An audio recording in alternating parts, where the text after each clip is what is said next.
এই সংবিধান যেই সংবিধান মানুষের কথা বলে না, সেই সংবিধানকে মানুষ ছুঁড়ে ফেলে দেবে। আমি সংবিধান কেন ছুঁড়ে ফেলে দেব?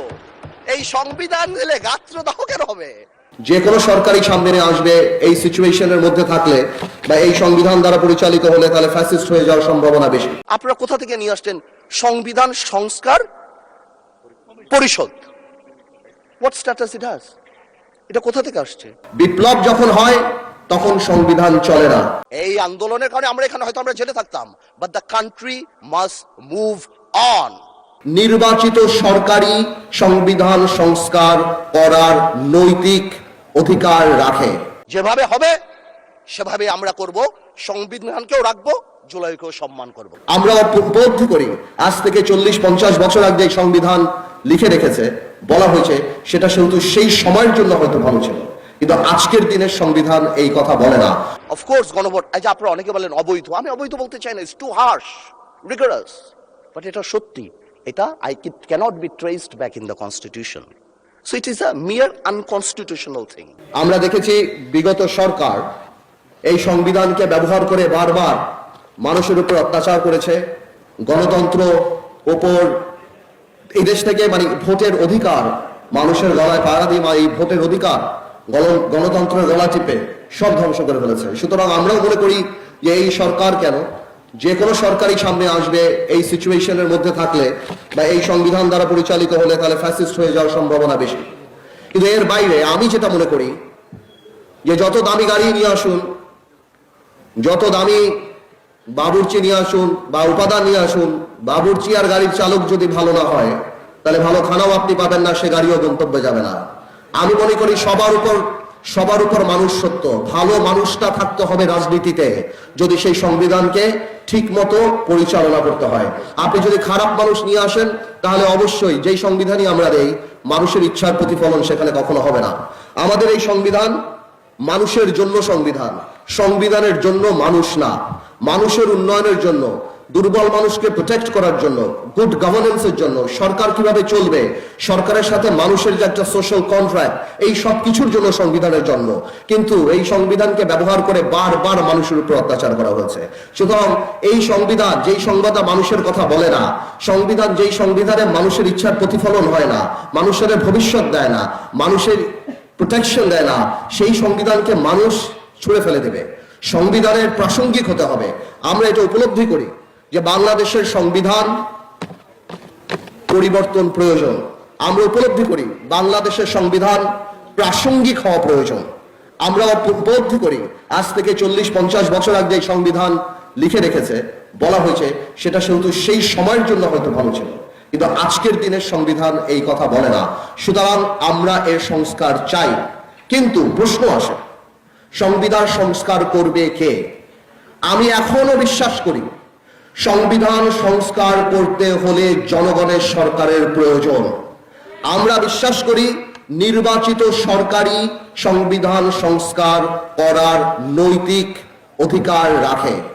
আজকে এক বিপ্লব হয়েছে, ছাত্র জনতার বিপ্লব। বিপ্লব যখন হয় তখন সংবিধান চলে না। মাঝে মাঝে দেখি সাবেক প্রধানমন্ত্রী বলে উনি এখনো রাষ্ট্রপতি, উনি এখনো প্রধানমন্ত্রী আছেন। উনি এইটা ওনার কেন, আওয়ামী লীগের যারা আছেন সবার উপলব্ধি করতে হবে, যখন বিপ্লব হয় তখন কোন সংবিধানে কি প্রধানমন্ত্রী পালিয়ে যাওয়ার কোনো কিছু লেখা থাকে?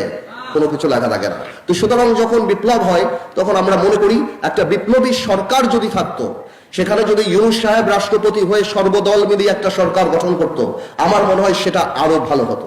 যাই হোক, এই ইন্টারিম সরকার আসছে, আমরা সর্বাত্মক সহযোগিতা করছি। আমরা যেই কারণে সংবিধানের কিছু প্রস্তাব রেডি করেছি বা আমরা প্রিপেয়ার করেছি, যা ডেফিনেটলি এর মধ্যে দুই ধরনের প্রস্তাব আছে। কিছু প্রস্তাব আছে আমরা মনে করি যে এই প্রস্তাব অবশ্যই এই প্রস্তাবগুলি কোন নির্বাচিত সরকারের ঠিক করা উচিত বা সেই নির্বাচিত সরকারের কনসিডার করা উচিত।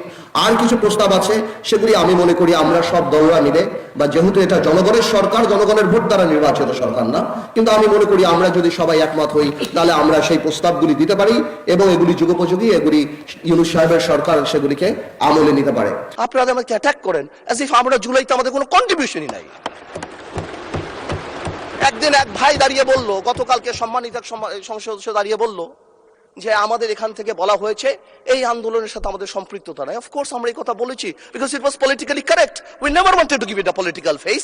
আমরা চাচ্ছিলাম ছাত্র আন্দোলন বা যেই কোটা আন্দোলন হচ্ছিল ওইভাবে যাক। আপনারা কেন সেই সময় ইন্টারিম গভর্নমেন্টে আপনারা সাপোর্ট করেন বা বলতেন যে এটা ট্রানজিশনাল রেভলিউশনারি গভর্নমেন্ট করা হোক, এটা একটা রেভলিউশনারি গভর্নমেন্ট করা হোক, কনস্টিটিউশনকে রিরাইট করা হোক? আপনারা কোথা থেকে নিয়ে আসছেন সংবিধান সংস্কার পরিষদ? What status it has? এটা কোথা থেকে আসছে? ভোট অবশ্যই গণভোটে দিয়েছে জনগণ, কিন্তু সংবিধান পরিবর্তন করার জন্য 51% ভোট আমাদেরও দিয়েছে। আপনারা গণভোটে ব্যালটে 4টা কথা বলেছেন। আচ্ছা চিন্তা করেন তো ভাই, একটা ভোটারের কাছে যদি আমি জিজ্ঞেস করি যে আমি একটাতে ভোট দিতে চাই না, I do not agree with one of the provision, আমি কি করব? হ্যাঁতে ভোট দিব না নাতে ভোট দিব? জবাব নাই। আপনি আমাকে বাধ্য করেছেন, আপনারা জনগণকে বাধ্য করেছেন।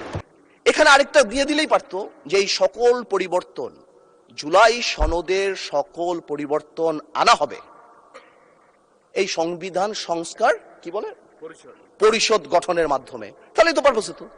তো সেটা আপনি করেন নাই। যখনই আপনি এইটা ভোটে ফেলেন নাই, তার মানে there is option then I can overlook it and uphold the constitution of the country. এই রেভলিউশনকে আমরা শ্রদ্ধা করি। 17 বছর আমরা কষ্ট করেছি। এখানে আমার ভাইয়েরা অনেক বেশি কষ্ট করেছে। আমরা জেলে গিয়েছি, আন্দোলনে ছিলাম, 20 দলে ছিলাম, 4 দলে ছিলাম, অনেক আগে থেকে। আমরা চাই না, কিন্তু এই যে একটা প্রক্রিয়া, সংবিধানকে ছুঁড়ে ফেলে দাও, সংবিধানকে ছুঁড়ে ফেলে দাও। সংবিধানকে ছুঁড়ে ফেলবো কেন? সংবিধানকে মনে করায় দেয় যেটা 71-এর পরাজয়ের দলিল। আমি সংবিধান কেন ছুঁড়ে ফেলে দেব? এই সংবিধান দিলে গাত্রদাহ কেন হবে? এত গায়ে লাগবে কেন? If I don't like it, there are relevant provisions within the constitution যে আমি পরিবর্তন করতে পারি। আমার দরকার কি? কোনোভাবেও আমাদেরকে লগর সেটে ফেলে জুলাইয়ের বিরুদ্ধে অবস্থান যদি নিতে যান, তাহলে আপনারা কোনোদিন সাকসেসফুল হবেন না। আপনারা যদি এই জুলাইয়ের উপর মাথায় কাঁঠাল লেগে, আর এনসিপি যে আমাদের দল, আমাদের হিরোরা যারা যুদ্ধ করেছেন, যারা এখানে আছেন, তাদেরকে বলে দিই আপনারা জেনজিকে রিপ্রেজেন্ট করেন, জামাত জেনারেশন হয়ে যান না। উই হ্যাভ গুড ইন্টেনশন, আমরা পজিটিভ ভালো কিছু নিয়ে আসব। এবং আমি আপনাকে বলে দিচ্ছি, যদি জুলাই সনদের বিরুদ্ধে আমরা স্ট্যান্ড করি, এরা স্ট্যান্ড, আমাদের ঐক্য স্ট্যান্ড করে, আমি আন্দালিব রহমান পার্থ তার বিরুদ্ধে দাঁড়িয়ে কথা বলবো ইনশাআল্লাহ। But you don't dictate us the প্রক্রিয়া, the system, how we do it. যেভাবে হবে সেভাবে আমরা করব, সংবিধানকেও রাখবো, জুলাইকেও সম্মান করব।